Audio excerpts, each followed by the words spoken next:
well-behaved crowd I've ever had. Well, good evening, everyone, and welcome to the Holland Land Office Museum for the inaugural edition of our 2026 guest speaker series.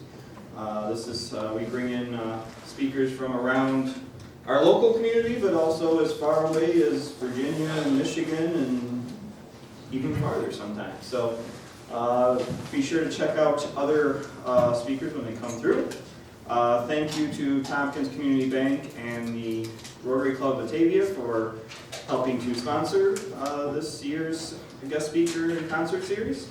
And also want to thank GoArt. I want to acknowledge their support of the project through their regrant program. GoArt recognizes that this gathering takes place on the ancestral lands of the Seneca Nation, part of the Haudenosaunee Confederacy, and acknowledges their enduring presence in this region. It's something we are acknowledging for our series this year. So we're very excited to kick it off. We have Dyder Smith here to talk about some of her experiences, and Reverend Jeremiah Williams as a moral support, we'll say.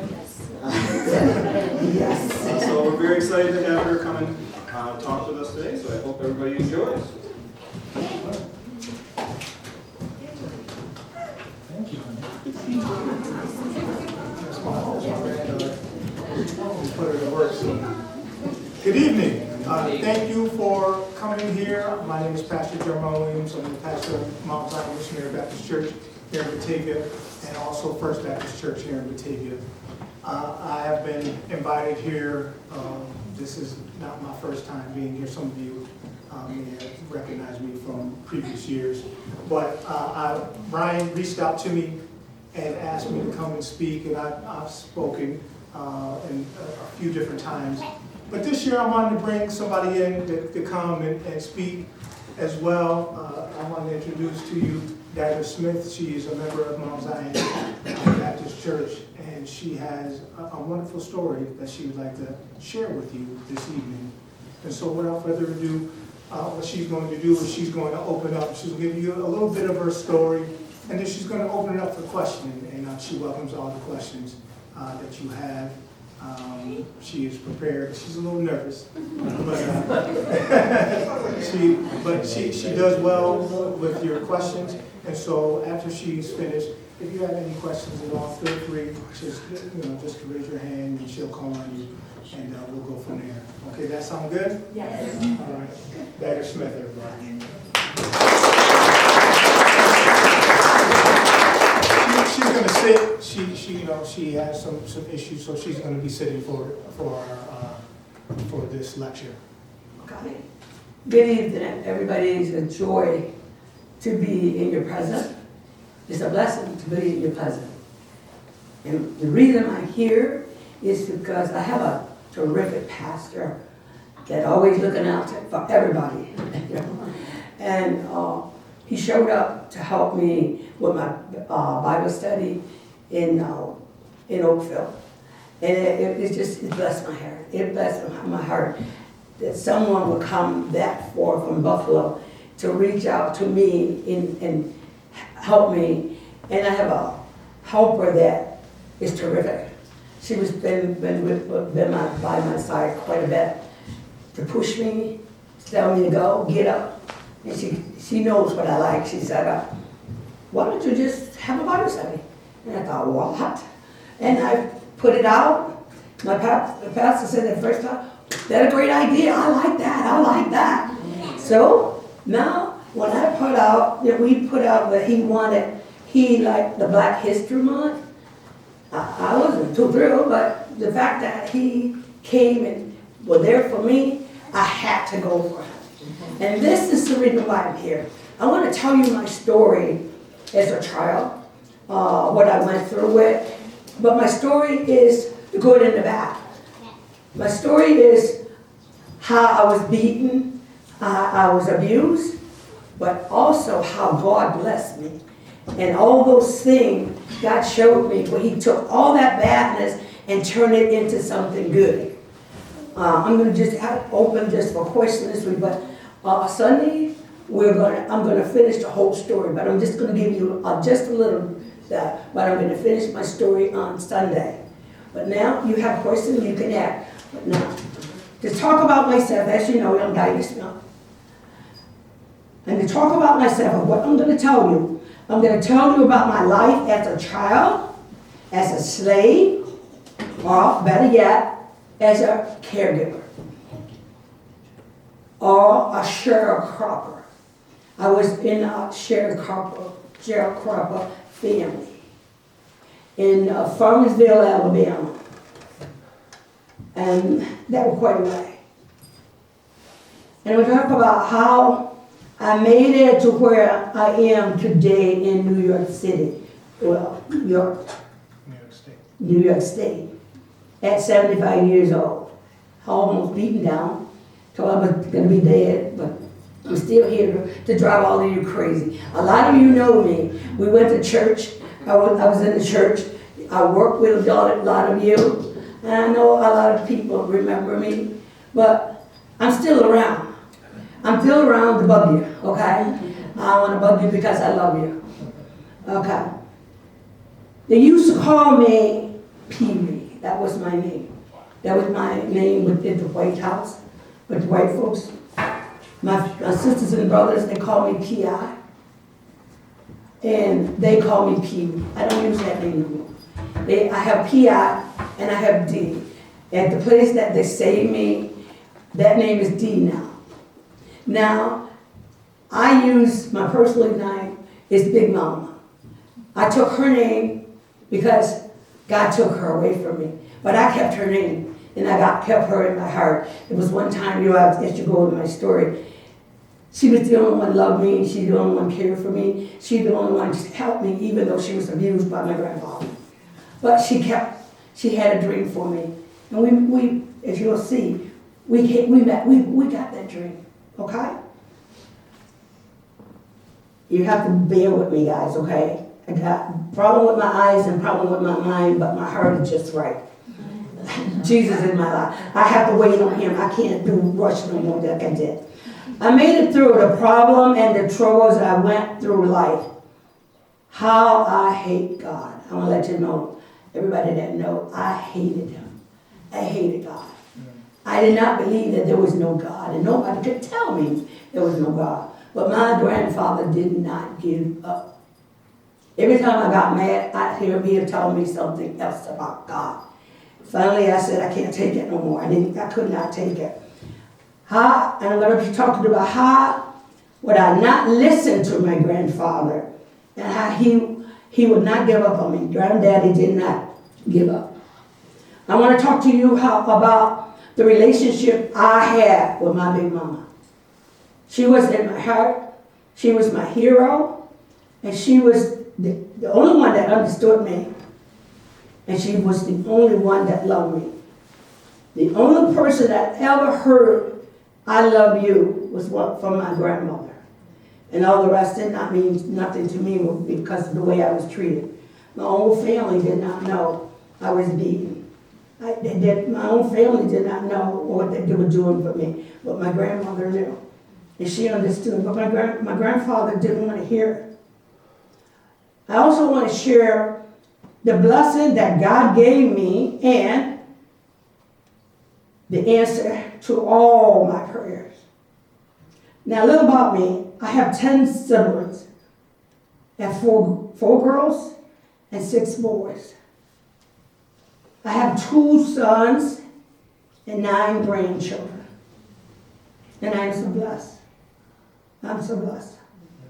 I currently lived in Oakfield since 2024. Prior to that, I lived in Texas for 6 years. Now my story. I started working for the white people in Farmersville, Alabama, when I was 13 years old. No pay, just doing whatever I'm told to do, which was part of the agreement to let my family stay on the land and farm it for food and for the rest of the family. The rest of my brothers and sisters had to work in the fields, in the areas of the acres of farmland on the plantation before they could take care of the small plot that my family was allowed to farm for their own land. They gave us a little plot, but they had, my family, they farmed all their land and they did what they wanted to do, and they were their slave. My dad never went to store. My dad never learned how to read and write. My dad only could do what they would tell him to do. And my dad made sure we did what they told us to do. We could not go our own way. We just have to, whatever they say, we got to do it. We don't give it, we hear from Dad. So you know, Dad started fearing us, okay? My responsibility, I had to walk to the big house. We lived at about maybe 2 or 3 miles from there. We didn't have clocks. I didn't know how to tell time at the time. We went by sun up and sun down. Sun up, I had to be at the white folks' house before the night come. So that means I had to walk. I had to walk there. And when I got there, my responsibility to the big house, and we call that the big house. Early in the morning, when the sun just coming up, when we just got to light, I couldn't just go in there in daytime and go in the house. If the sun had to be up, then I go in. If I went in, I was in trouble, okay? So I had to learn my time by the sun up and sun down. We had no clock in the house, no radios, nothing like that. But we had the daylight, and Dad was right on it. We had to do what Dad would say. And I was there always early, all right? And I had to get the kids up when I get up. When I got there, I had to get the kids up, had to make them breakfast, and take the kids to the bus. Now, making the breakfast, that meant I had to make biscuits, bacon, sausages, tomatoes. I had to cut the tomatoes up, put them all on the table. But I could not touch the food that I put on the table. If I touched that food would have to be thrown out because I touched it and I was black. I couldn't. And so that means when you put the food on the table, you put it on in fear. I can't touch it, and she just fear. And if it comes to fall, the 3 little boys, they come in and they call you some names that you wouldn't believe. Or they'll push you, or they'll throw something after you. You cannot raise your hand and say, don't. Because the mom and daddy said it comes out. You do not raise your hand or you do not look at them. You're in trouble. You're in trouble. And you have to listen to what they say. And I put up with that. And I tried to abide by that as much as I could. And then I had to make them breakfast, take the kids to the bus. And when we take the kids to the bus, I had to go a little place like the end of our driveway. I would take them there, and the kids on the bus would bring things with them to throw out at me. And they would sit there and let them wait, and the bus driver would sit there and let them throw things until it's there no more. They would hit me, some have raw eggs, some have the toys, some hit and some go. But I couldn't run because I get in trouble. So I had to walk, and I couldn't walk that fast. So I waited, and they threw everything off. But one day I said, I'm not going to stand and take it. And that's the day I got trouble. They hurt me that day. You'll see in the story. Okay. And I had to clean the house. They never picked nothing up when they undressed or what they put down. I had to do it with them looking at me. I could not look at them and say, where do you want me to do that? No, you can't do that. You got to look down. Where do you want me to do that? You cannot say no more than 1 or 2 words when you ask for a question. Well, when they talking to you, I had to sit with my head down the whole while they're talking. If I hold my head up, I got hit in the head, and it hurt. But I could not say I hurt. So I learned to just sit there and listen. And that's what I did. Now, you might think, well, anybody can do it. No, it's not good. Because you got to hear everything they say, and you have to do what everything they do. If you don't, when they get home, you in trouble. Those dogs are going to get after you, or they're going to just act like they're going to run over you. You don't know what they're going to do. They don't tell you. But I could not talk to nobody. I could not tell nobody. That's what hurt me the most. Because I got a big mouth. You ask my friends. But I had to obey my grandfather. Grandfather said, you don't do that. You don't look at them. You don't raise your hand at them. You got to be obedient. You got to be obedient. And when I told him, I don't want your God. I don't want your... Don't you say that. God don't hear... No, we call him Big Daddy. I don't want your God. There is no God. There is no God. They don't like me because I'm black.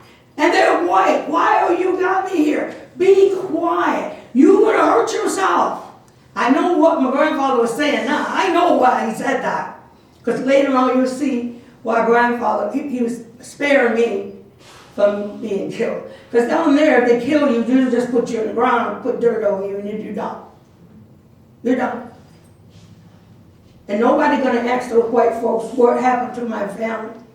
Nobody will ask them nothing about you. They only talk about them. And I got to learn with that. I went with it, okay? And I had to clean the house. I had to wash it. I wash and hang the clothes up. Now, they have a washing machine, but they want me to hang the clothes out.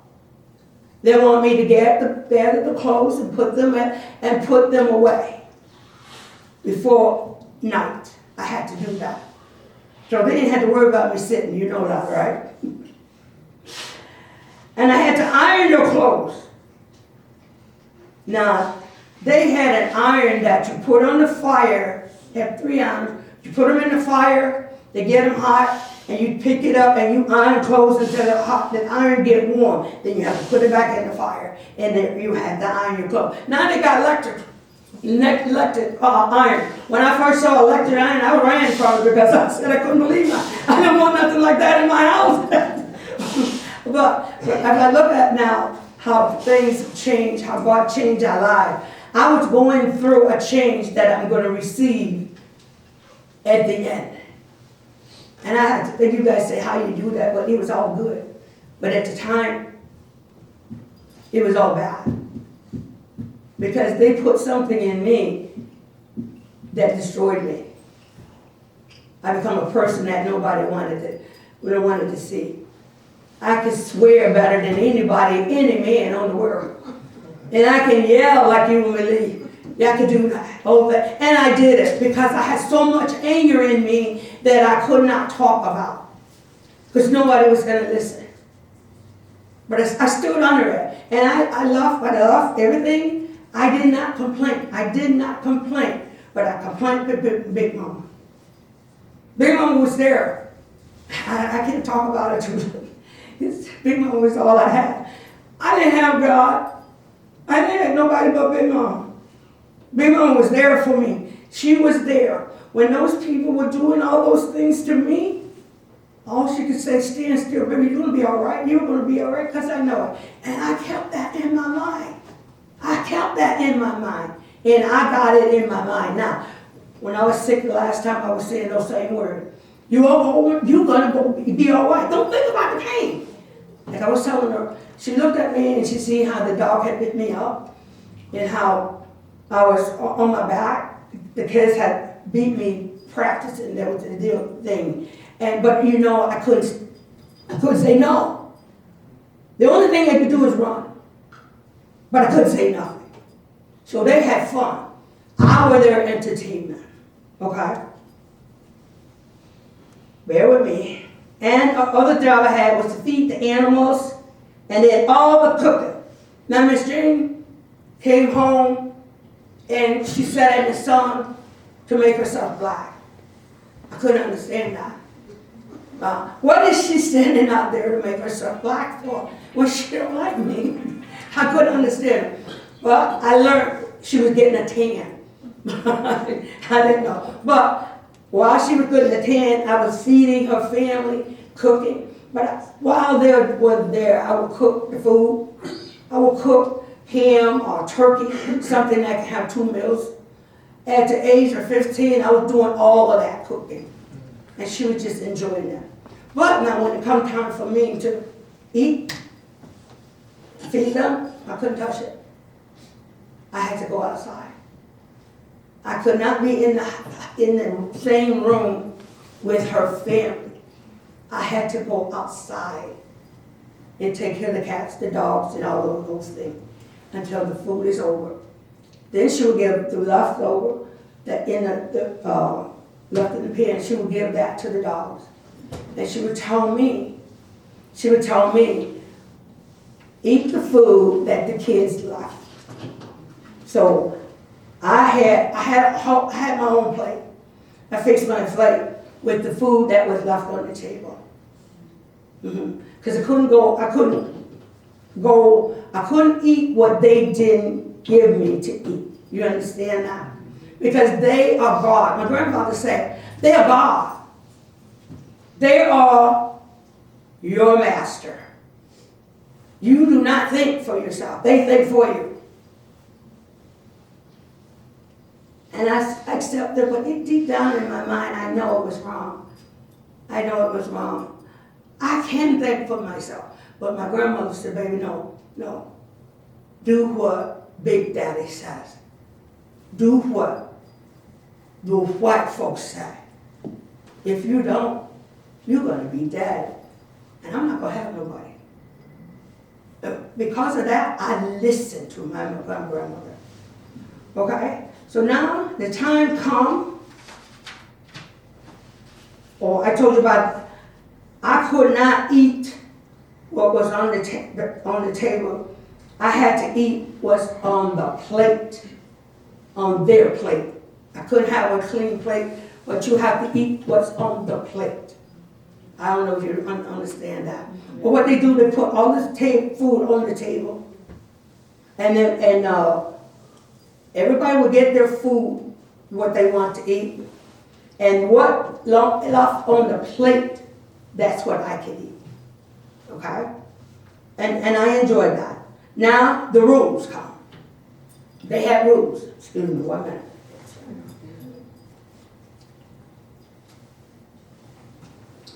Okay, the rules. It was their rules, but the rules were for me. Do not use the front door. I was not allowed to go out of their front door. The only door I can go out is the back door. Now, I can clean the front door, but I don't go out of the front door. I don't understand that one. In the bathroom, I do not sit on that bathroom. I can clean the bathroom, but you don't sit on that bathroom. You don't sit the way they explain it, you would believe what they say. You don't sit on that toilet. And you didn't do it. You didn't do that. Because the boys make sure that you do that.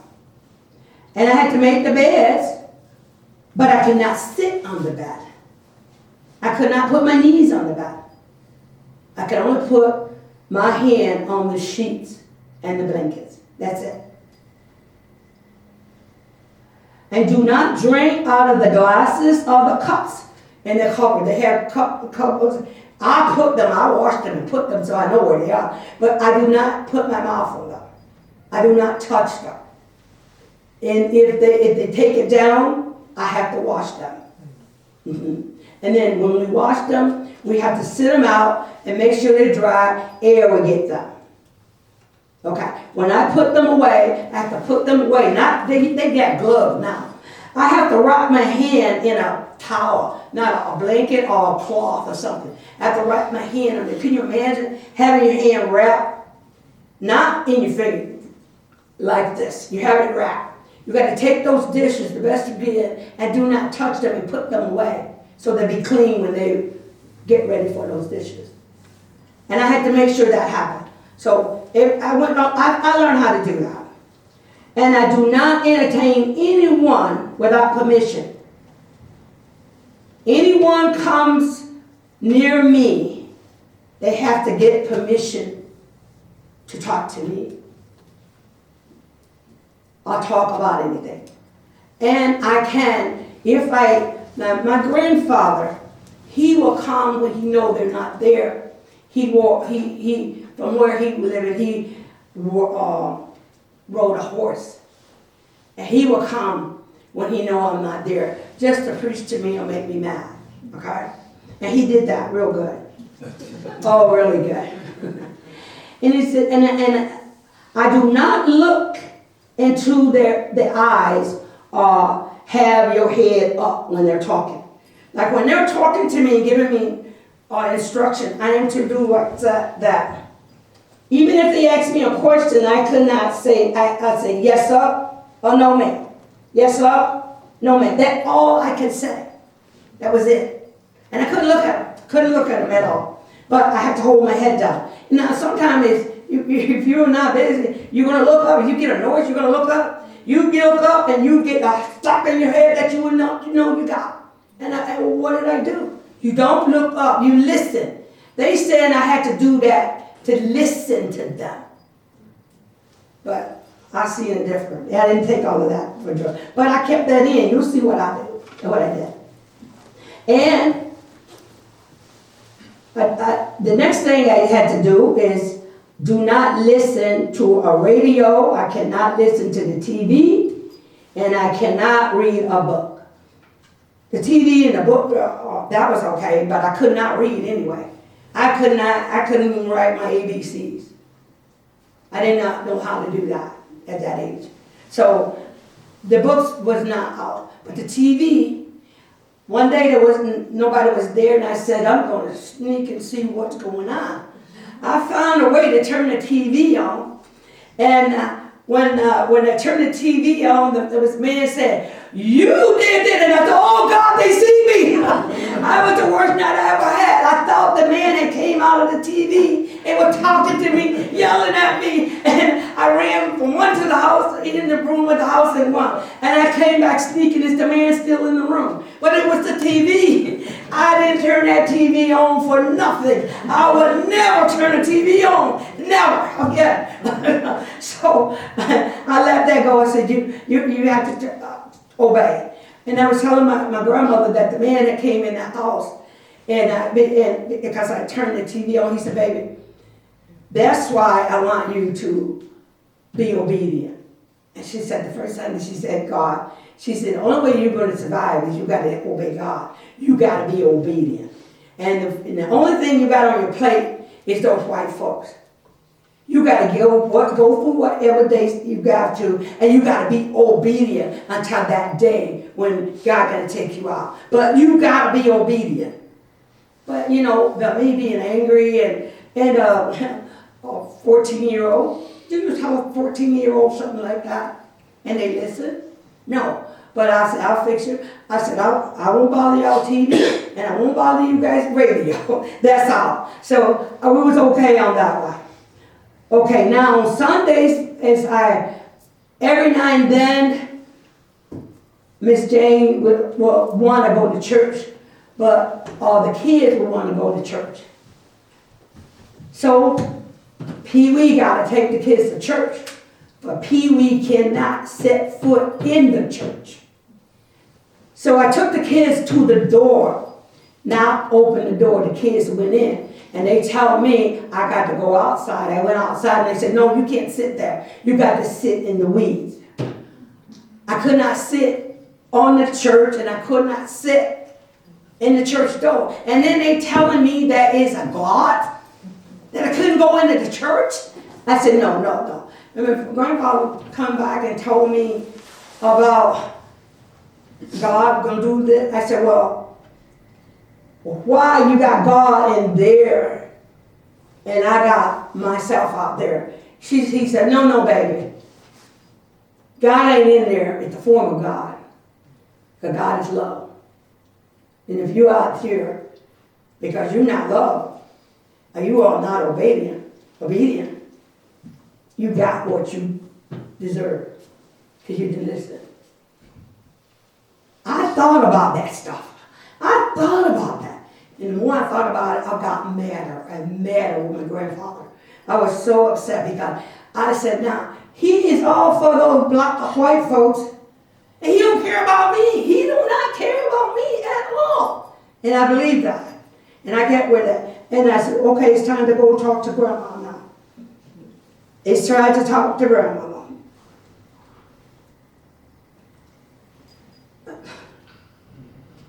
As I said, y'all, I had nobody but my grandmama, and I feel some days the same way now. That never leave you.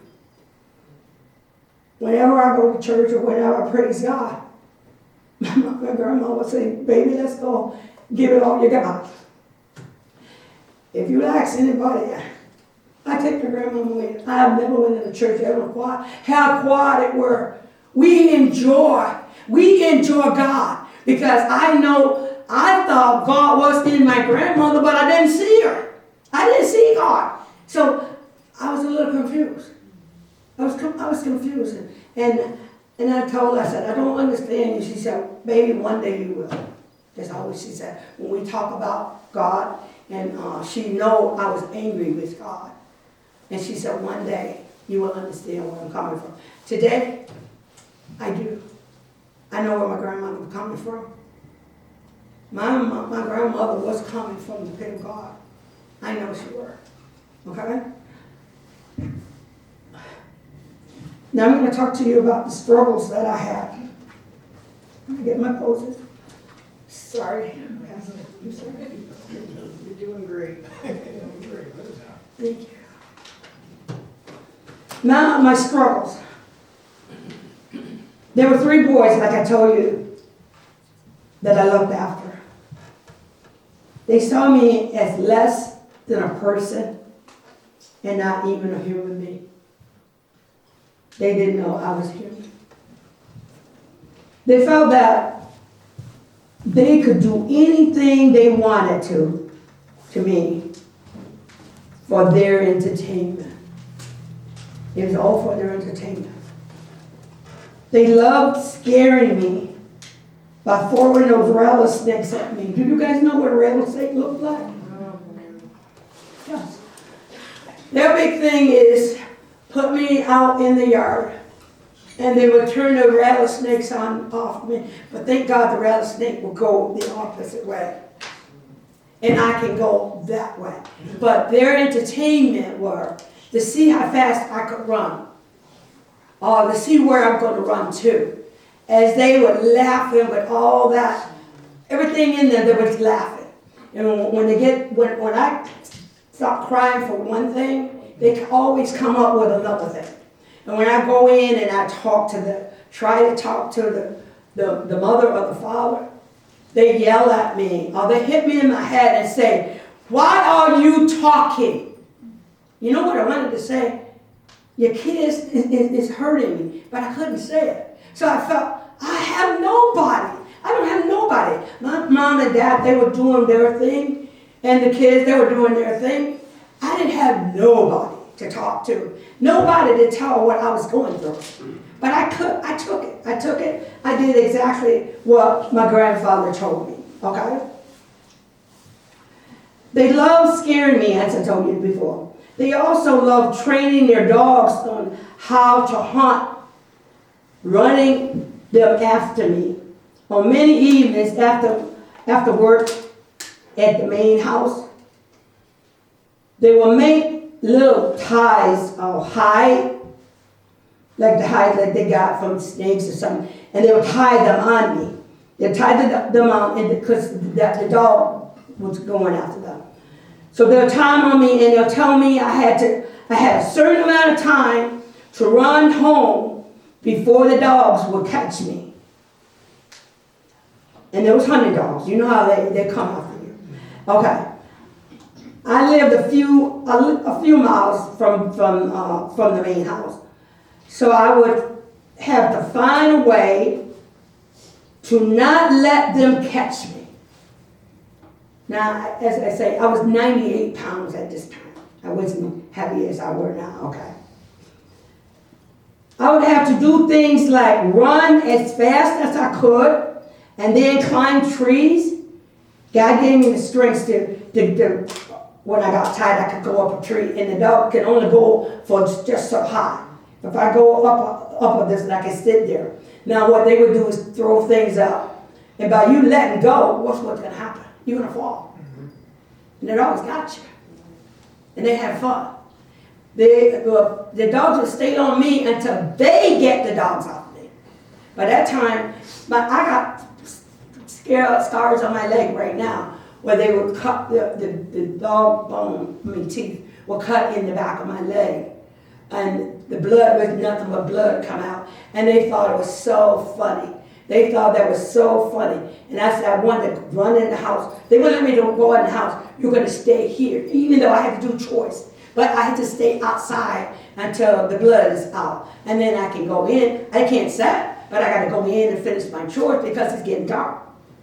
So I had to go. So I had to go faster. And they thought that was so funny. That was so funny. Well, me limping on those legs and still getting the work done, because if I don't get the work done, I'm going to be in trouble. I'm going to get hit in the head again. So I had to go. So my grandmother told me what I had to do is to put the pain out of my mind. And it wouldn't bother you. And then with my grandfather, you ain't believe what he said to do. Okay? All right, okay. I would have to do things like run as fast as I could. I did that. But sometimes they would catch me. They would bite me until the boys got the dog off me. I had to stay there until they get that dog off me. You wouldn't believe how those dogs were ripped in your side, in your leg. You wouldn't believe. But they got those long teeth, and they use them. And I don't know why they do that. But my other struggles, listen to this one, that I had when dealing with the boys was when they would throw big rocks at me when I was doing my chores outside of the house. They would sit in their windows, they would bring rocks. Who would hit her first? They would throw those rocks at me. They were high, so I don't see where the rock's coming from. The next thing I know, the rock's either in my head, in my face, in my head, in my stomach, anywhere. But I couldn't do anything, and I couldn't say anything. There was no one to talk to but my big mom. But no one would listen anyway. They hurt me so bad, I would bleed so much. Sometimes I would be so sad and so mad that they would not let me come in and finish my housework until I stopped bleeding. I would get so upset with it, but I couldn't do anything. And there was hate going in me. They were having so much fun.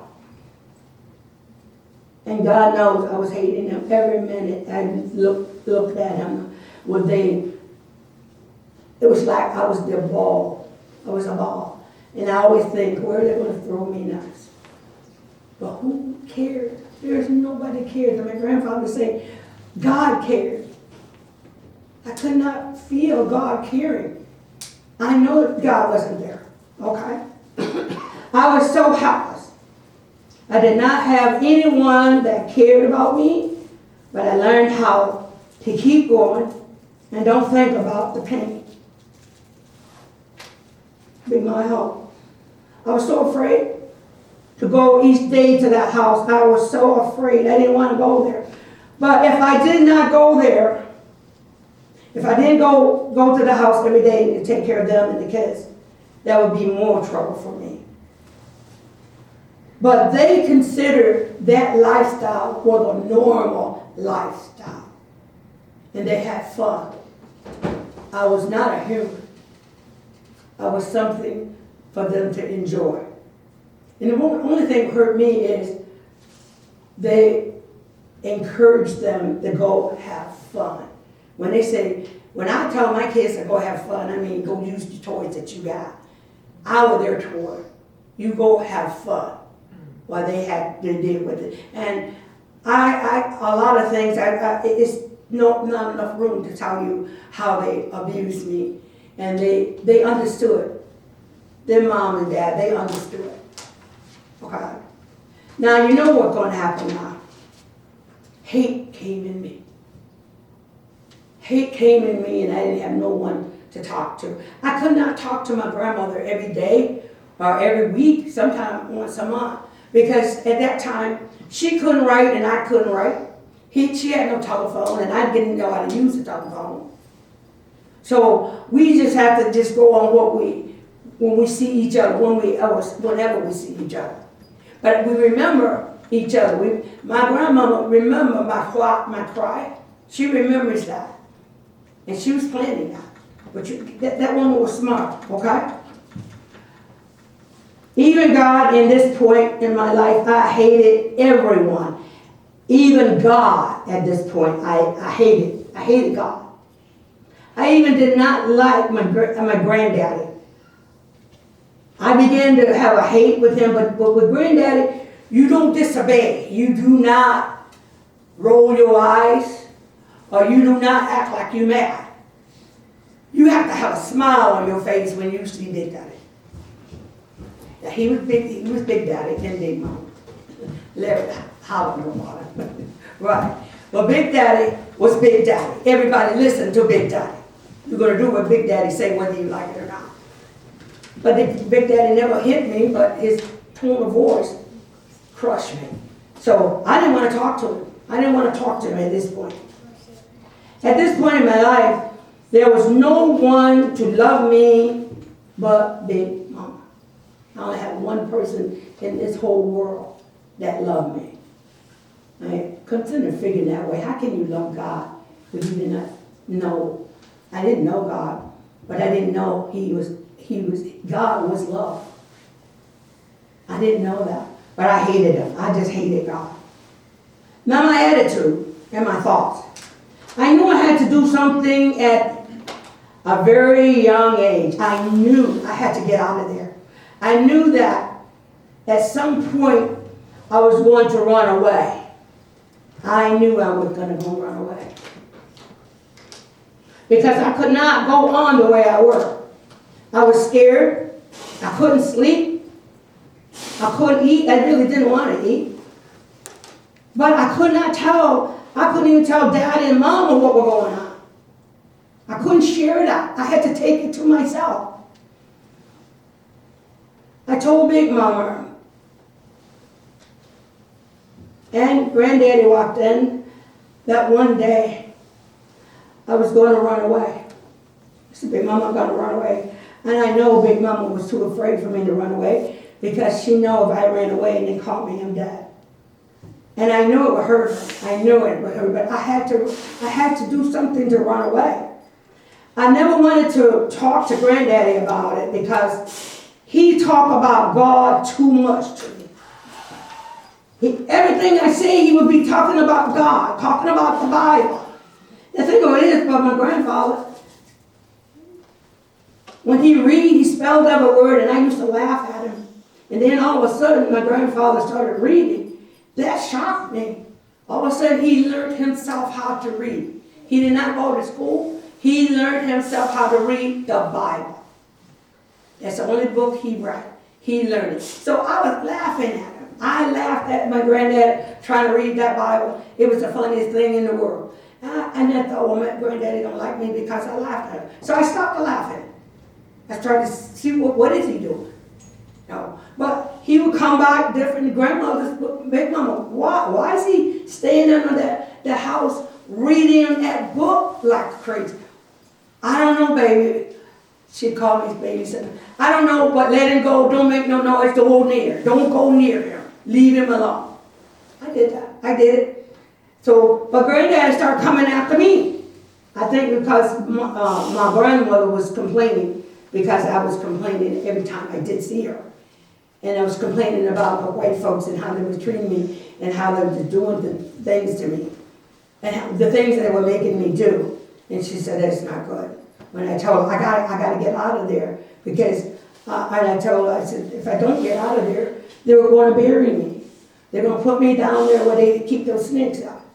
And I don't want to go there because I'm scared of them. To this day, I'm afraid of snakes. I just can't take them.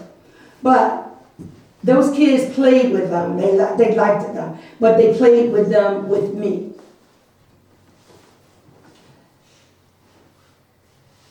I never wanted to talk to Granddaddy about that lifestyle because he talked about God too much. And he told me, I still had to obey those white people. I'm doing that. I am trusting God. Don't look at what you're doing. Look at what God doing. Now tell somebody that don't know God that. What do you think they're going to say? Get out of here. I don't want to hear you.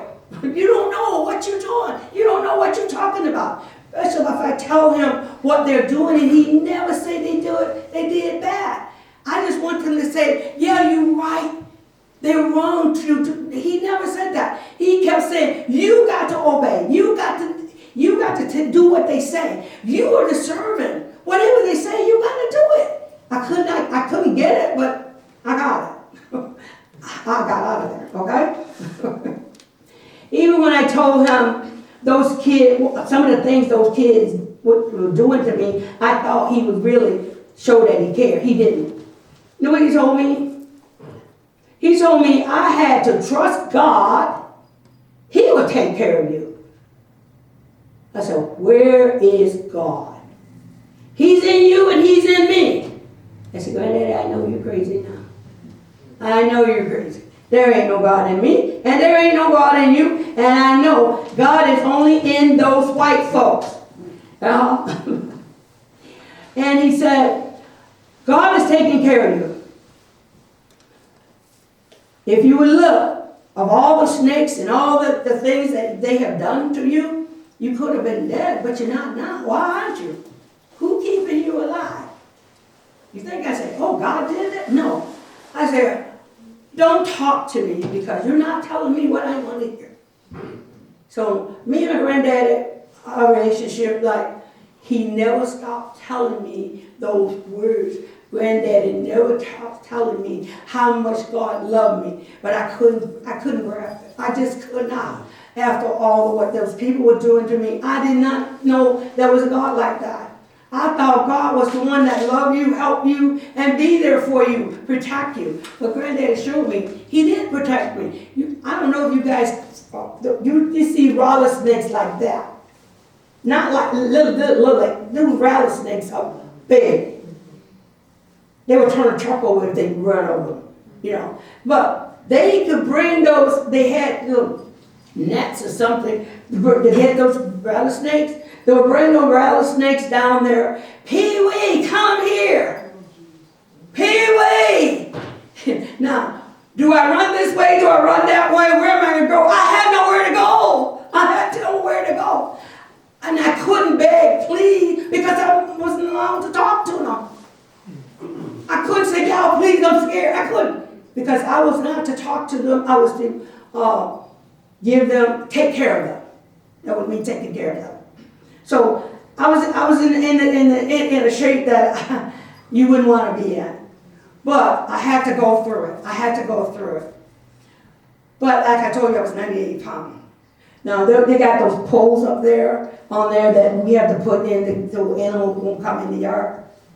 I knew how to jump up there to get them. I knew how to, when they let the rattlesnake come out, I jumped up. Thank God for them teaching me how to run from the dogs. Oh yes. And when a snake come, when he let him out, the snake keep going. They keep going. So I just stay there and said, go on, buddy.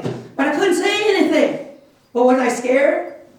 I was so scared. I was shaking. I was shaking, not like this. I was shaking. I was shaking so I could not walk. You have never gotten in a shape like that, where you cannot walk and nothing wrong with you. But I could not, the only thing, not the snakes, but I could not tell nobody. You needed to hear somebody say, I'm here with you. I needed to say that. If somebody would say boo boo, I would have been all right. But I felt so alone. I had no one. I don't know if you guys have been in a shape like that, but you don't want to go there. You don't want to go there. Yeah, you don't. There is no life. There is no life.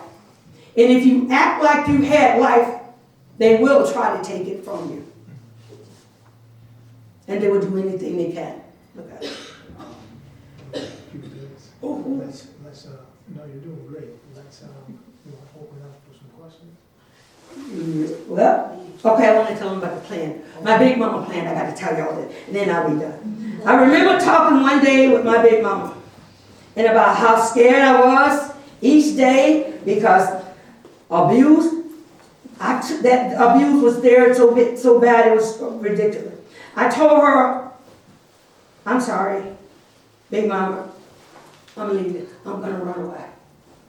She said, no, baby, you can't do that. I said, no, baby, I'm going to run away. And I got to tell them this story. Okay. And that's what Big Mama told me now. Okay. She said, stop this crying right now. Stop crying. Start thinking about what you need if you were going to run away. She said, start thinking. Start thinking. In the Bible, I see that in the Bible. Life starts in the mind. Okay. She said, I better make sure I have everything before you go because of the consequences. You gotta know what you want, and you gotta know how you're gonna get it. You gotta know. And she said, oh baby, this is what you're gonna need. Now remember, I was like 15. She said, you are going to need someone older than you. I ain't have nobody. Okay? And he has to have a car. You're talking about 15 years old now. And he has to have a job. A 15. So he can help you get away in a hurry. That's the right idea, right? Okay, now I got to do something. She said, faith without work is dead. You got to do something. Only thing I can do is say, okay, I'll look for me one. I'll look for somebody to do that. Okay. This is how I met my husband. When I was about 16 years old, I met him. My husband's cousin told him about my older sister and told him to come to my dad's house and meet her. At that time, my sisters were getting married, and she was engaged, and she was getting married. So then he pulled up in the house, my husband, and I was sitting on the porch crying, as usual. And he walked up and he introduced myself, and I said, oh, okay. And I told him who I were. So I started an interview. It was interview time. Okay? I say, do you have a job? He said, yes. I said, do you like to work? He said, yes. And I said, where do you live? He said, I live in Florida. Oh, no. Oh, no. I said, why are you here? He said, my family lived down the road. I said, oh, God. Oh, I got it now, big mama. I got it. Okay. I told him, I told him, I have some good news for you, and I have some bad news. The good news, my sister is married. Okay? The bad news, I'm here. I'm available. And he looked at me like, what is wrong with you? And you know my husband, you'll see what? Okay? And then I told him, my sister's always engaged. I'll get out a little bit. Okay. And I was telling him about myself, about my life. I told him about my life and how I did not want to stay here anymore. I hope to run away. You don't say that to people. You don't say that. I'll run away. Kids say it now all the time, but you don't say that word. Down south, you don't say that word. And he had mercy on me. And then he presumed to tell me about his life. He told me he was a runaway. He left all the clothes and everything that he was working on at a water place where he washed the clothes. He left there and almost walked to Mobile to get away. And he knew if they see him, he was going to be in trouble. But he kept walking. He said he would never, never live in Alabama again. So we decided to be friends. Oh, that was good. And then I asked him if he wanted a girlfriend. He said, I don't know you. I said, but just tell me, do you want a girlfriend? Well, he said, I want a friend. I said, okay, you got it. We got it on. We could go for that. He said, oh no. He said, well, we'll come back. I said, no. If you want a friend, you better get her now because you don't know where she's going to be tomorrow. She might be dead. He said, why are you asking me all those questions? He said, you Snoopy. I said, do you want to get married? He said, no, I will be a friend, but you too Snoopy. You too nosy. You just too Snoopy. I couldn't take it, you know. So you know me, as those girls tell you, I can talk sweetening out a cake. I can talk it out. I know what my grandmother knew what I needed. And he fit that description. And he's going to take me home or what? So he finally, I talked to him. I was telling him about how good he were and how smart he were. I didn't know nothing about the band. But I was telling him, I know he liked it that. And I was telling the band, he was listening. Oh, he sat down. I said, oh, God, Big Mama, I got it now. Okay. Well, now, we didn't go out for hot dogs and hamburgers. I never ate those things.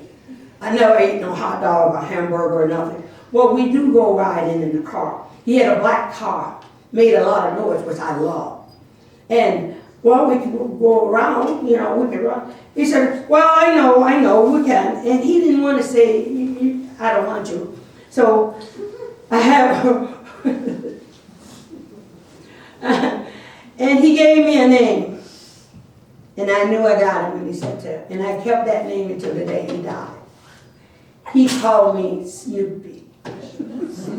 I was Snoopy. And everything, and the Snoopy is when he's pleased, Snoop is when he's mad. So I knew it. I knew him in and out. So this is what happened. I got to tell you this and I'm going to be done. I told him I want to get married and run away. So he said, okay, good. How are we going to pull that off? You got too many people around here. I ain't getting killed. No. I said, we can do it. He said, okay, we'll do it. I said, all right. So now I said, well, I had to have a ring. You know those little rings that you put on the bricks, bags? I got me one of them, and I said, here, you can give me this ring. So he gave it to me. That was my ring. And then I told my grandmother, I said, I found me a boyfriend. Well, she asked me the question. I said, I found that out first thing. Now, that tomorrow, Sunday, I'm going to finish this story and I'm going to tell you what happened. And you're going to like it, okay? But I'm going to finish this little part, and then I know, Pastor, hold on, you know. And I said, okay, I said it's a done deal. Boy, you can believe how happy I was, right? You know I was really happy. I found somebody that's going to marry me and take me away, right? First mistake, okay. I had no one but Big Mama. And Big Mama, she was the greatest. We found out we could get married, but I was too young. I had to be 17. I could not get married. So guess what, y'all? I had to wait a whole year. I had to go back in the snakes and do everything for a whole year. But he said, and I made him promise that we will get married and he will take me out. Well, not get married, but he will go. He will take me away. And we did. Now, I told Big Mama what happened. She said, that's the way to go. But don't tell nobody. Don't tell those white people. Don't tell nobody. Because if you do, you are dead. You are dead. Okay? As time went on, at this time, I was 16, as you know. But the minute I turned 17, I got my grandmother to sign. My father was too afraid to sign. My mother was too afraid to sign. But my grandmother said, I'll sign it. And I got married August 12th, 1967. We left Alabama that following Monday, August 14th, 1967 at 3 o'clock. And all I can say, I did it. At 3 o'clock in the morning, grandmother said, don't take no luggage. Just go with what you got. Just go. Just when you get up, you go. Roosevelt was right with me, and that's what we did. And Big Mama was right again. That life was over. No more snakes. No more beatings. It was over. I cared for myself. And I couldn't finish, but we'll get to that later. Sunday. Later I found out that family from the big house were very mad at my dad when I didn't show up. They came to my mom and my dad's house later that week, and they threatened them for hiding me, and they killed all their animals on that family farm. My dad loved that. My dad loves his dogs. And they took them. Because my dad did not know where I were. My mother and father did not know or heard from me for 4 years. I did not have a family for 4 years. I could not talk to them because they didn't have a telephone. I could not write to them because I could not write. And they could not read. For 4 years, I was out of their life. It was just nothing. But God blessed me. God blessed me. But what I got now, what they did to me, is okay. I still have the scars. I still have them. Every now and then, I have them. But I do know my grandfather was right. I can tell you this. If you trust God, trusting God is not seeing God. I found that out. You don't see him. Because he's a spirit. He's in my heart. He never left. And I'm going to tell you Sunday how I met Jesus. And what I went through the meeting. And it was something. But what I went through, I was there and I have never left him. He is my Lord and Savior. And I know I'm going to see my grandmother again. And I'm waiting for that day. And we're going to rejoice. We're going to rejoice for what we did. And we'll pass. That's all right. I'm sorry.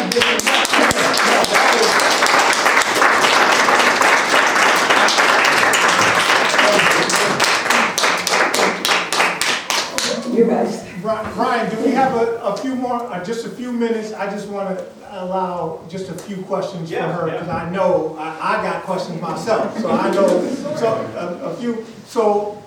just a few questions for her. If anybody has any questions, her story is amazing. And, you know. Did you ever go back to see the White family? I did. And they were angry, and they said to me, now that you are in the North, we have nothing in common. They do not like the people here. They feel the same way about them as they felt about me. All right, so raise your hand, and then I'll call you. I got one here, then we'll go ahead. How did you wind up here? Did you have any kids? Yes. Okay. I have 2 kids. It took me 12 years to get one.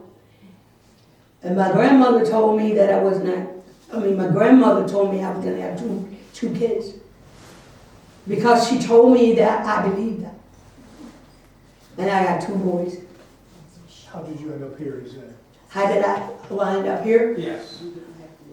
Well, my husband and I, we lived in New Jersey. That night, we came to New Jersey with his sister. And we stayed there for 2 years. And in 2 years, I got a job, and he got a job. So we worked there. We got an apartment, which you guys know how I must have felt, right? And I learned how to buy clothes. And we put everything that I wanted in the apartment. So one day, we came home, and everything was gone. And then I said, I can't go back in that apartment. I was so afraid. The fear that I had from the snakes was in there. I couldn't sleep in that. So I had to leave. So we put the remaining things that we had, packed it in the car, and we left, and we came to New York. The first stop was in Medina. Oh, Yes. Mm-hmm. Right. there was a question, yes, ma'am. Is Dyder your real name? Yes. Dyder Smith is my name. That's my grandmother's name. Her name is Dyder Hale. My name is Dyder Smith. It was Dyder Murphy, Dyder May Murphy. And I got married, it was Smith, and I kept it that way. Any other questions? Will you talk about all your siblings, Big Mom? Talk about what? Talk about like all your siblings and where they are. Yes, I had 10 siblings. I had 6 brothers, and I had 4 sisters. Now that whatever I got is working now, okay? I have 4 brothers. Four girls and 6 boys, okay? My favorite was, he's dead. I raised him before I went to the white folks' house. Mm-hmm. And a brother right there. Yes, I got a brother right there. That brother, he don't know that part of me because he was about maybe 10 years old. What year were you born? It's 3. Okay, 13. He was 13. Mm-hmm. Yeah, he was 13. So he only knows me as I was about, when he saw me and knew me then, I was about 20 something. Yeah. Mm-hmm. Right. So my sister raised him. But he's my heart. Yes. Did you say your brothers were mean to you too? Or was it? No, I didn't. Yeah, my No, brother. that wasn't. I wear a hearing aid. Oh, so- I'm sorry. Yeah, I'm saying, I'm trying to follow, but it was the white kids that were doing that. Yeah, there was 3 white kids that, I was their entertainment center. I was there, like the football, I was their ball. Yeah. Got it. How old were you when you learned how to read and write? How old were you and how did you learn then how to write, how to read How and old write? were you when you learned how to read and write? Oh, I was, Nancy, you was in the front. Oh my God. Okay, when I started to read, it was 83. When I graduated. Yeah. Oh, okay. Yeah, 83. I got my GED. I got my GED through the people that I work with, the church, and friends of my pastor. They taught me to read. And I went to, now the people that I work with, if something happened, you'll hear about it. And they figured they owed me the one thing that I wanted, in education. PW Minor were behind every moment, all the money that was spent to get my family here and my education. PW Minor put that money up for me. Yes. You have to come to hear the other part to know what happened. I guess we're all going to church Sunday. Yeah, that is amazing. But no one to this day know that they had a part in sending my whole family from Alabama to me. They sent them to me. Yes. Mm-hmm.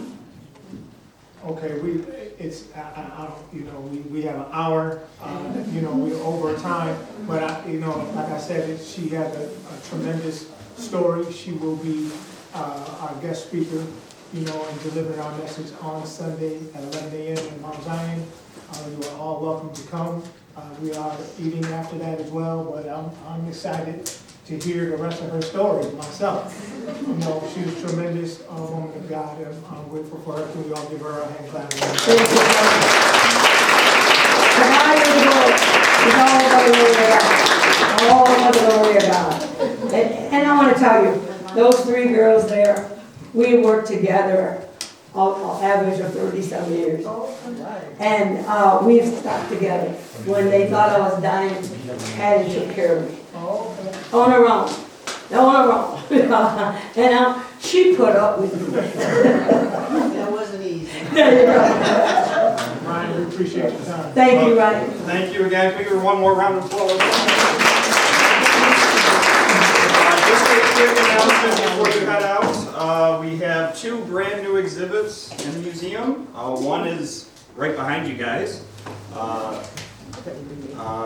It's a new art exhibit by Anthony Terrell, who is a Batavian native artist who now lives in New York City. So be sure to check that out. And in the far wing, you walked right through it probably. It's Crime and Punishment in Genesee County.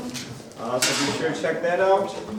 Next Thursday, we have another guest speaker, Joe Biscaglia from Williamsville. We'll be talking about the War of 1812 in the Buffalo area at 7 o'clock. And then our next Java with Joe, which will be Thursday the 26th at 9 a.m. Our new curator, Rachel Bellis, will be talking about mourning and drapery in the White House after presidential deaths. With free coffee and donuts from Tim Hortons, so maybe an extra incentive. But thank you, everyone.